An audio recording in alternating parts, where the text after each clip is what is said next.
Fear as politics of Nnamdi Kanu releases rage. Good morning, everyone, and thank you for tuning in and listening to this headline that we got your ears this morning. As our headline for this morning says here that fear as politics of Nnamdi Kanu release rage. We have it that citizen Samuelson Wuha was a human rights activist in Imo State. He was one of the man riot team that battled the then governor Chief Ikedi Ohakim to stop her. He was the lone voice that highlighted what he described as Ohakim gross mislead and why he ought not to be re-elected in 2011. Eventually, Imolite listened to him and Ohakim lost his re-election bid. Being today, Iwoha has abandoned his human rights activism. He is now a politician. He's an aide to the Speaker of Imo State House of Assembly. Just last week, Iwoha asked a question to this. This one, everybody is calling for the release of Mazi Nnamdi Kanu. I am sure he will not go the Chief MKO's Abiola way. Iwoha's rhetoric but apparently searching question was not directed at anyone in particular, yet it represents the political mood as well as the social cultural feeling in the southeast. There is a palpable fear that the Abiola template where the unofficially declared winner of the controversial June 12, 1993 presidential election died mysteriously while his bail terms had already been concluded, would be meted out on the Biafran agitator Kanu.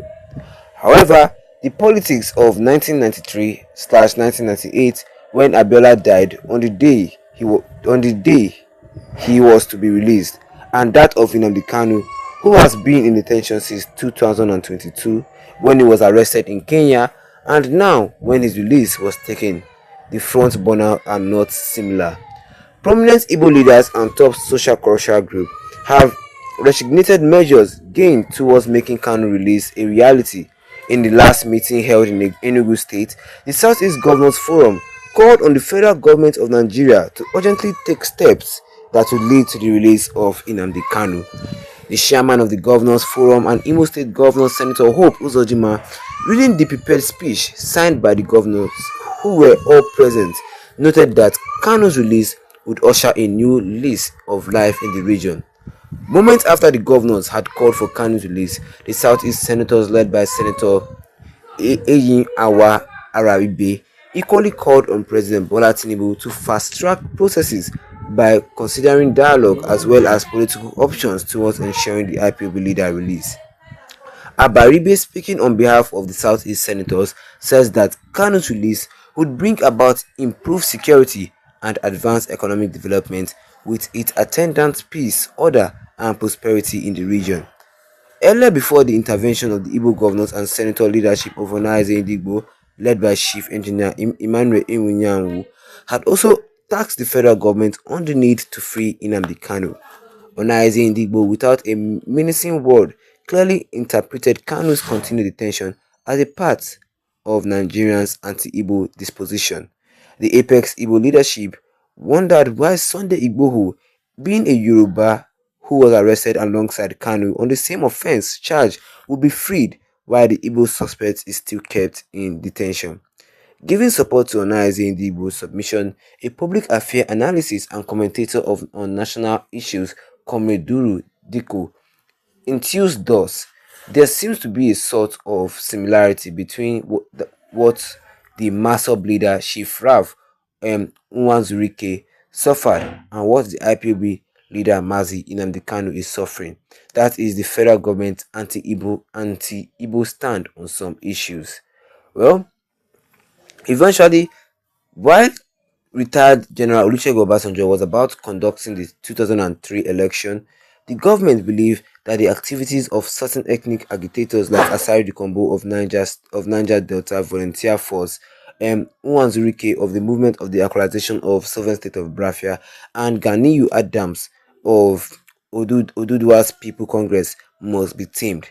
Eventually, 3 of these people were arrested and clamped into detention. They were there for years, when the elections were over, Asari and Adams were released, while Nwanzurike was left to rot in detention unjustifiably. Well, I think he says more than 2 years after the other two were set free before he was asked to go home. This is exactly what is happening again in the prolonged case of Kanu. The politics of Kanu's release must not be viewed from the prism of his tribe, but from purely conditionally and constitutionalism. That is not all, but what I can say for you concerning this headline today this morning, which says here that fear as politics of Nnamdi Kanu release rages. Yes, of course, the federal government right now, they are afraid because the aspect of Nnamdi Kanu's release, seriously, it is really raising a lot of tension when it comes to political matters in Nigeria. Yes, I'm serious. And before I move on, don't forget, if you're not a subscriber to the channel, do also tap that subscribe button, hit the notification bell, and leave a like on this video to get more headline concerning this in the nearest future to come. Because while taking these details under the headline, the part that questioned me was that somebody's saying that they don't think maybe the Kanu is detained just because of his terrorism charges. No, they think he's being prolonged. His prolonged detention is caused because of he's an Igbo man. Because of he's an Igbo man. Because of looking at what Asari Dukombo and let me take it back for you guys right here.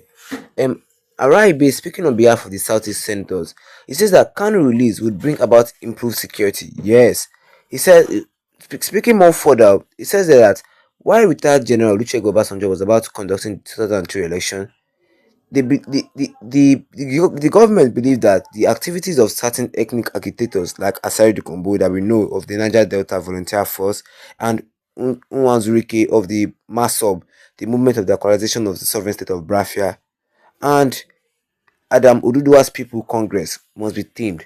They imprisoned these three people, but they later released Adams and Asari Dukombo, and they left Nwanzurike to rot in jail. That is what we are seeing.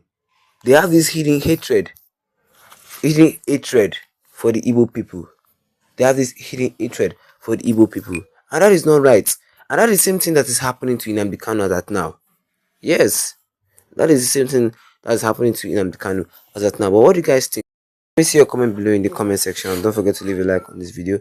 Then tap the subscribe button as the big red one and the notification bell, so that anytime I have any new video concerning this, you'll be the first to get notified about it. Once again, thank you for tuning in and have a wonderful day ahead of you.